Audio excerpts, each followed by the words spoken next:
comme toute ma vie a été en recherche de la santé humaine et du bonheur humain et de son rôle sur cette terre, à quoi on sert? On pourrait peut-être se poser la question. Si chacun faisait ce qu'il a à faire, parce qu'on est tous uniques et magnifiques, et on a tous quelque chose à faire sur cette terre, et l'important c'est que chacun fasse ce pourquoi il est fait et qu'il aime le faire. Et c'est à la portée de tous les êtres humains. À partir du moment où on aime faire ce que l'on fait, qu'est-ce qu'on peut souhaiter de plus?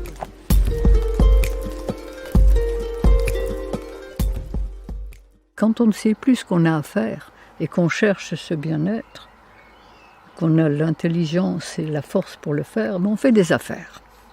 Mais les affaires, ça ne marche pas généralement pour le bien de tout le monde. C'est juste pour son propre compte, même au détriment des autres.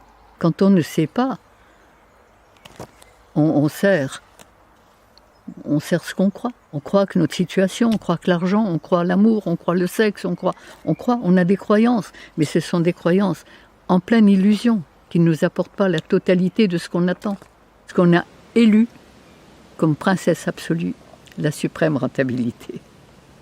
Mais on n'a plus conscience aux véritables richesses de la vie. Et on n'achète pas tout avec l'argent. On achète une maison, on n'achète pas un foyer. On achète des médicaments, on n'achète pas la santé. On achète des plaisirs, on n'achète pas le bonheur. On fabrique son enfer et ses souffrances. Parce qu'on est inconscient, on est ignorant. Comme la pensée crée et attire tous les éléments auxquels nous pensons, eh bien, nous attirons tout ce que nous pensons négativement et nous faisons de notre vie une vie de souffrance, de frustration, de misère et de maladie et de guerre. C'est l'enfer. Et on cherche, parce qu'on n'est pas heureux. Et la souffrance et la maladie sont là pour nous réveiller. C'est le voyant rouge qui s'allume. Et plus on souffrira, plus on va chercher, on va se dire... Alors on va accepter dans un premier temps ce qui nous est proposé, mais au bout de quelques temps on se rend compte que ça ne marche pas.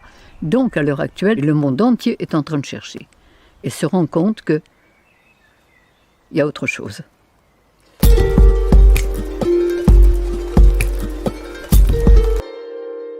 Notre corps est construit de 1/3 de son poids de cellules, des petites merveilles qui font 1/20 de millième de millimètre, qui possèdent un appareil respiratoire, digestif, reproducteur et un cerveau.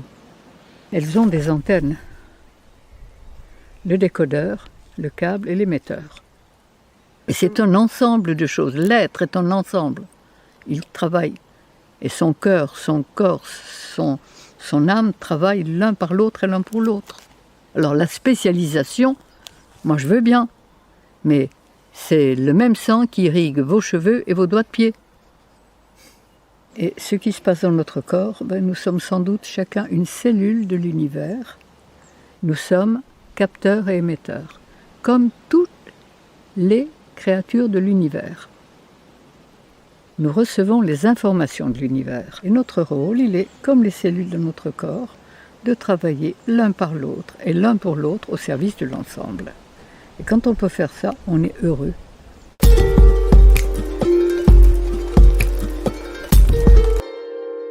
Nous recevons les informations de l'univers. Et ce que les religions ont appelé Dieu, qu'on peut appeler l'intelligence de la vie, qu'on peut appeler comme on veut, il a établi des lois de fonctionnement pour chaque créature. Et la moindre des choses est de respecter ces lois de fonctionnement.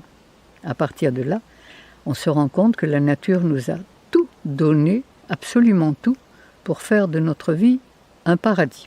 On est guidé, on est téléguidé en permanence. Et si on est guidé par les forces de la vie, on ne peut que servir la vie.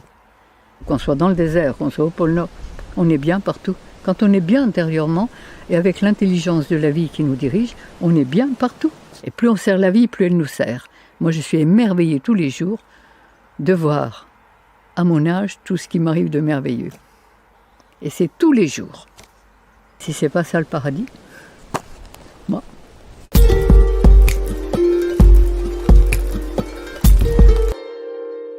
Au départ, on a tous appris que l'homme était cueilleur.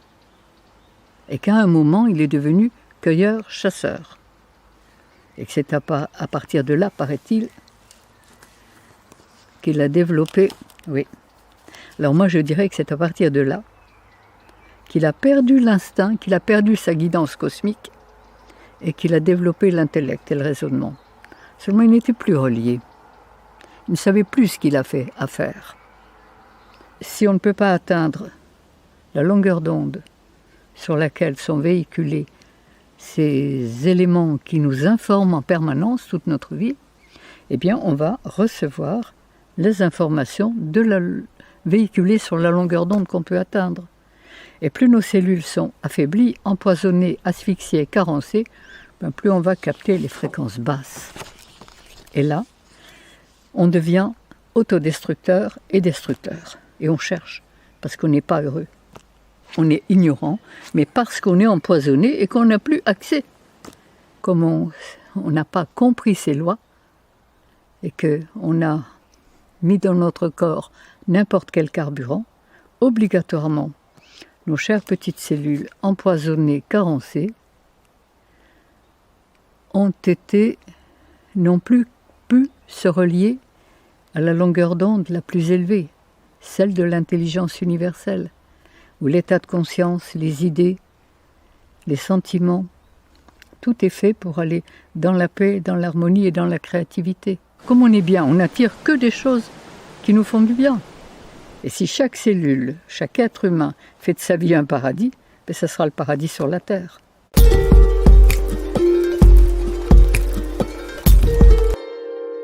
J'ai vu mourir très jeune 3 êtres chers, bien soignés comme on l'entend classiquement. Et là, perdre sa maman quand on a 4 petits frères et sœurs et qu'on a 15 ans, c'est pas très drôle. Et j'ai rencontré quelqu'un qui m'a dit, mais il y a 2 médecines, une médecine de santé, une médecine de maladie. On a découvert, on a pratiqué, mon mari et moi, on était mariés à l'époque, et on s'est rendu compte qu'il y avait un autre chemin de vie. J'ai fait un doctorat en naturopathie il y a 60 ans. Quand j'ai découvert ces choses, j'avais une boutique de prêt-à-porter, j'avais un atelier de couture et j'adorais ça. Et 15 jours après, mon mari m'a dit « Dépêche-toi de vendre ta boutique, tu n'en feras plus rien ». C'était vrai, j'avais découvert ce que je cherchais depuis toujours. Le moyen d'être heureux et en bonne santé. Et là, j'ai commencé à travailler, comme tous les naturopathes, avec une alimentation végétale, mais cuite. On n'avait pas encore compris l'essentiel. Puis, au bout de 15 ans de naturopathie, que l'on croyait évidemment, qui nous avait déjà apporté beaucoup, eh bien, mon mari, qui avait de l'asthme depuis qu'il était enfant, et qui avait été beaucoup ventoliné et théophiliné, est mort d'une insuffisance cardiaque à 44 ans. Et ça a été l'élément qui m'a permis d'aller plus loin et de me dire que l'alimentation, c'était une chose, mais que ce n'était pas suffisant. Il y avait quelque chose qui nous avait échappé. C'est la mort de mon mari à 44 ans qui m'a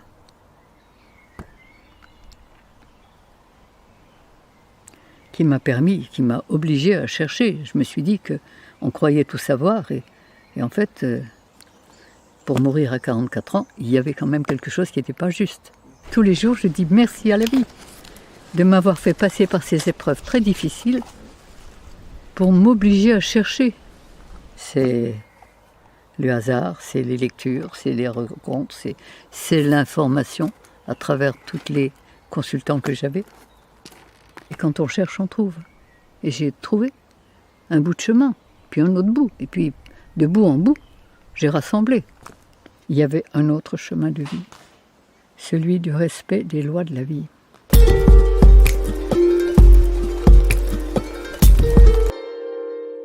Quand vous êtes relié à l'intelligence, nous faisons exactement ce que nous sentons.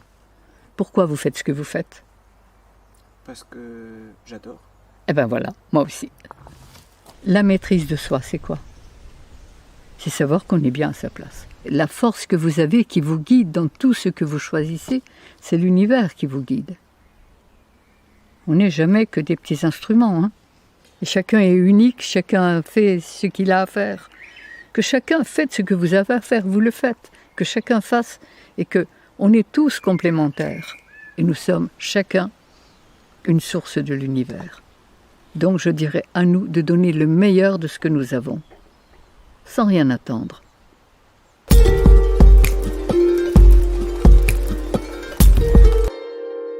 La santé est ce que nous avons de plus précieux. Et c'est la première chose, et c'est le point de départ de tout le reste. Toutes les déviations humaines ont leur racine dans l'alimentation qui n'est pas celle de notre système digestif. Et je me suis rendu compte qu'en mangeant des aliments vivants, ils pouvaient nous apporter de la vie. Étant donné que notre foie, le foie humain, a été conçu et construit pour digérer les fruits de la cueillette, et que le système, les fruits nous apportent l'énergie de l'air, de l'eau, de la terre, du soleil. Les fruits, c'est le sucre. C'est le carburant de notre système humain. Et quand on mange des fruits, on se rend compte qu'on n'a pas faim et qu'il faut en manger peu pour être rassasié. Si on n'avait donné que de l'herbe et du foin aux vaches, ces pauvres bêtes n'auraient été ni malades et encore moins folles. Et c'est exactement pareil pour les hommes. S'ils donnaient à leur corps les aliments qui sont faits pour son système digestif, pourquoi les hommes ont changé leur alimentation? Pourquoi ils ne sont pas restés cueilleurs et qu'ils sont devenus cueilleurs-chasseurs? Quand vous avez une voiture au diesel, vous ne la faites pas marcher au super. Et pour moi, le péché originel, c'est la cuisson de nos aliments. Mais on a tellement l'habitude à cette nourriture qu'on n'imagine pas pouvoir s'en passer. Pourtant, quand on découvre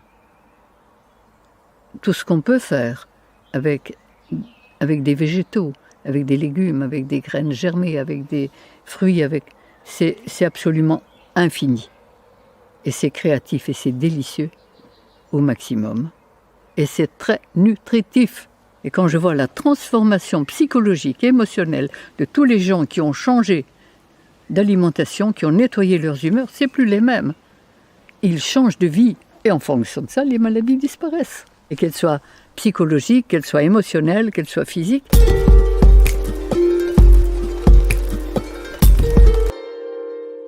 Au-dessus des nuages, il y a toujours le soleil et la solution à tous les problèmes. Le mal est l'absence du bien.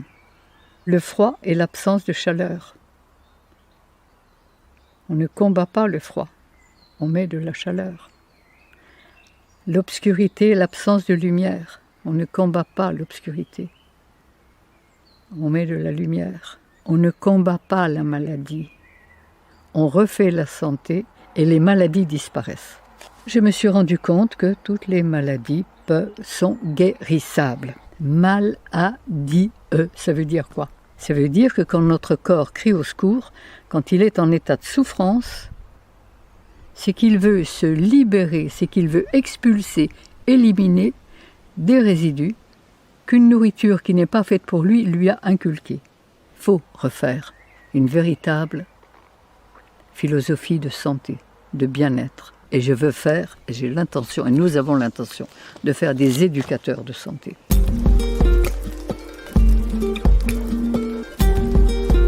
J'étais morte de peur. J'ai été dans la souffrance la plus absolue. Et c'est pourquoi, sachant ce que je sais, j'ai envie de communiquer et que chacun puisse découvrir qu'il peut être heureux, en forme, créatif. Et c'est ça que je veux crier au monde entier. Ça me rend profondément heureuse, en conscience, parce que j'ai l'impression de faire ce que j'ai à faire. Cherchez et vous trouverez. Demandez et vous recevrez. Nous sommes chacun comme une source. Plus elle donne son eau, plus elle en reçoit. Et plus vous donnerez, plus vous recevrez. Plus vous donnerez du bon, plus vous recevrez du bon. Plus vous donnerez du mauvais, plus vous recevrez du mauvais. Chacun de nous est créateur de son existence et de sa vie.